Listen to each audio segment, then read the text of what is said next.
Chuck Schumer made clear last night that there is a leadership vacuum in the Democratic Party. His willingness to bend the knee to Donald Trump and Elon Musk and Russ VOD and tell them that they can do what they want with our government. They can do what they want with our democracy. Shows that we need new leadership in the Democratic Party. We need people who are willing to fight. We need people who are not going to say one thing and then act differently. And that leadership is actually coming from the state of New York AOC after Chuck Schumer's decision made incredibly clear the fight that she would be bringing to Donald Trump, not just in Congress, but in the Democratic caucus itself, making sure that her fellow Democrats are on board with fighting this fascist in every way we possibly can. And with all of that, Donald Trump had a pretty insane response on Truth Social, and we are going to cover it all. But before we do, if I could quickly ask you to leave a like on this video. And if you haven't already and you enjoy our channel, to hit that subscribe button. It goes a long way, and it really does mean a lot to me now. Before we get into what Donald Trump posted on Truth Social, let's take a listen to AOC's response to Chuck Schumer. Joins me now in the studio. Congresswoman, thanks so much for being here. So on social media, you've been urging people to call their senators, tell them to vote no on cloture, which allows the bill to go forward for a vote of just a simple majority, and to vote no on the vote for a simple majority on the Republican bill.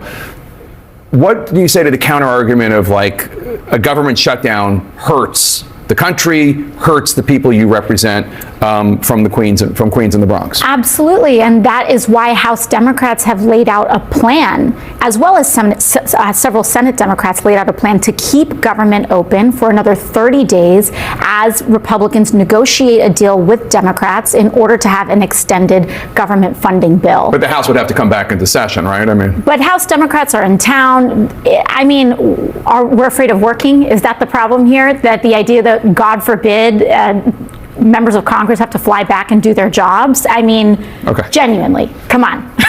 So Chuck Schumer, I guess the Senate Democratic leader, your senator, said at this meeting that he is going to vote for cloture. He is going to vote to allow there to be a simple majority vote. You think that's wrong?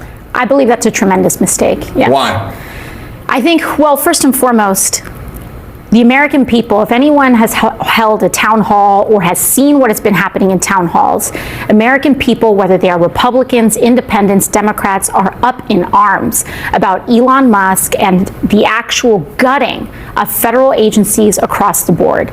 This continuing resolution codifies much of this chaos that Elon Musk is wreaking havoc on the federal government. It codifies many of those changes. It sacrifices and completely eliminates congressional authority in order to review these impulsive Trump tariffs that he's switching on and off. And on top of that, for folks who are concerned about effectiveness in government, this Republican extreme spending bill removes all of the guardrails and all of the accountability measures to ensure that money is being spent in the way that Congress has directed for it to be spent. This turns the federal government into a slush fund for Donald Trump and Elon Musk. It sacrifices congressional authority, and it is deeply partisan. And so to me, it is almost unthinkable why Senate Democrats would vote to hand the few pieces of leverage that we have away for free when we've been sent here to protect Social Security, protect Medicaid, and protect Medicare. You have expressed opposition to government shutdowns in the past. Here's your very first speech on the House floor. It is not normal to shut down the government when we don't get what we want. It is not normal for public servants to run away and hide from the public that they serve. And it is certainly not normal to starve the people we serve for a proposal that is wildly unpopular among the American people. Now, I get that you hate this continuing resolution. You don't think it's a good bill, but the alternative is likely a government shutdown? Well, the alternative is to agree on a 30-day stopgap to keep government open as negotiated. The proposals in front of the House, the proposals on the Senate, Republicans had time to seek Democratic votes, and we can extend that time for them to seek that vote. Once again, we can come back, we can fly back, we can vote on this, we can get a stopgap measure, extend the amount of time to negotiate while we figure out a solution here for the American people. And I also agree, again, I maintain that position that government shutdowns, we can keep the government open with a 30-day clean CR. And on top of that, I also maintain the position that government officials and public servants should not be hiding from the public the way that Republicans are hiding and being instructed to not host town halls right now because of the outrage among the American public around their attempts to cut Social Security, Medicaid, and Medicare. My understanding is that your other senator, I am sure many of y'all felt the same way that I did last night, distraught, betrayed, angry, upset. But I also felt the sense that it's our time to act, that if there is going to be this leadership vacuum, we can fill it with people who really do want to fight. AOC is certainly one of those people. We need Democratic leadership that is meeting this moment. We need Democratic leadership that recognizes the Trump threat and treats him accordingly. And Chuck Schumer did not do that last night. He gave his reasoning saying that he believed if we did not fund the government, it would give Donald Trump greater power to act with impunity. But if you cede ground to him and treat him as a legitimate president, you're doing the same thing, which is why Donald Trump wrote, "This truth, social post." Trump wrote, "Congratulations to Chuck Schumer for doing the right thing, took guts and courage, the big tax cuts, the Firefix debt ceiling bill, and so much more is coming. We should all work together on that very dangerous situation. A non-pass would be a country destroyer. Approval will lead us to new heights." Again, really good and smart. Bold move by Senator Schumer. This could lead to something big for the USA, a whole new direction and beginning. Just openly mocking us at this point, openly mocking us. And we saw the House Judiciary Twitter account say that Chuck Schumer had caved. It was a big win for Donald Trump. They think he's a joke. That's what that tells me. And well, we can't have leaders that aren't respected. We can't have leaders that aren't going to fight. Like, we need them to. We understand the moment that we're in. We need every Democrat to understand it as well. And someone who clearly does in the Senate, Senator Bernie Sanders, had some really important thoughts, and not only what we need to be doing in our caucus, how we need to be messaging more broadly. And I want to take a listen of that right here. In Altoona, Wisconsin, he joins me now. Senator, first, I just want to ask you about the continuing resolution. You just heard Senate Minority Leader Chuck Schumer saying he's going to essentially vote for cloture tomorrow, make sure that this bill can get an up or down vote and thereby pass, because Republicans will pass it, keep the government open. What is your position on this? I'm strongly going to vote no. I think the American people are sick and tired of Elon Musk, the richest guy in the world, running around slashing Social Security, veterans programs that Republicans are moving for massive tax breaks for the rich and cutting Medicaid and nutrition, moving us to oligarchy and authoritarianism. You got to draw a line.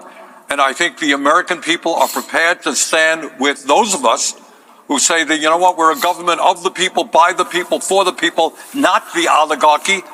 And we're not going to give tax breaks to billionaires and take food away from hungry kids. You got to stand up. You got to fight back. You got to go into the streets. You got to rally the American people. I think you can win millions of people, Republicans, Democrats, independents, who really do not like the direction in which this country is now going.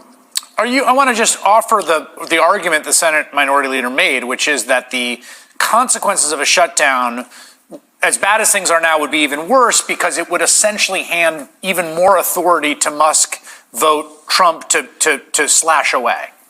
That assumes that there is no resistance. That assumes that millions of people are not standing up and saying, you know what, we're a democracy, not an authoritarian society. Don't undo the Constitution of the United States. You're not going to throw 83,000 workers off the Veterans Administration. you're not going to cut the Social Security staff so that elderly people will die while they're waiting to get the benefits that they paid into. You're not going to take food away from hungry kids. If you do nothing, you sit back and you say it is going to be terrible. And that's right. A shutdown will be terrible.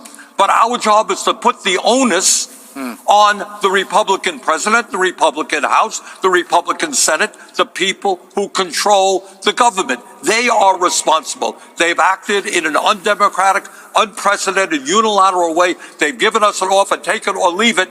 That ain't the way democracy works.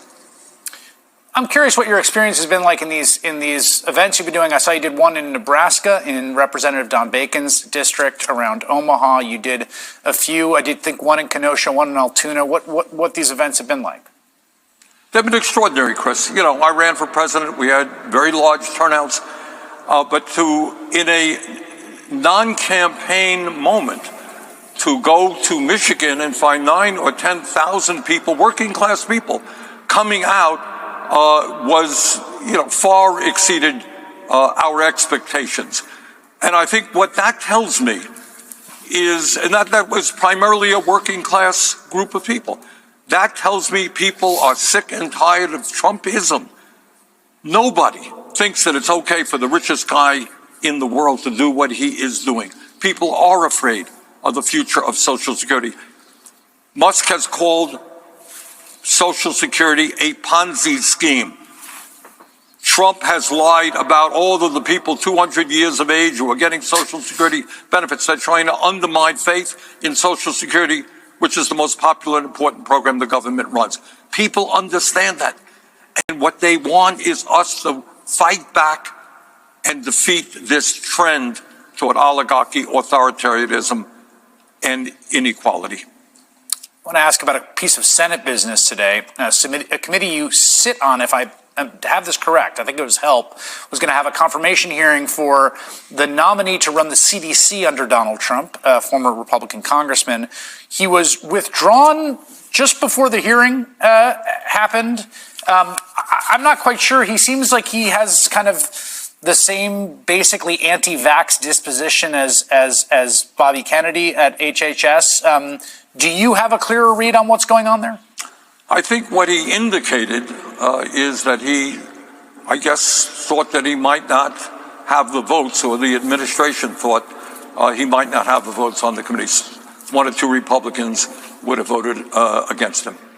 This can be a moment of real change. This can be a moment in which we really fight back if we want it. And I want to see Democrats who really want it, who really want to fight back, and we are going to be uplifting those voices in that fight on this show as much as we possibly can.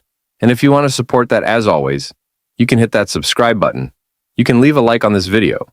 And if you suck around at the end, you drop a blue heart in the comments. Until next time, I'll see you soon.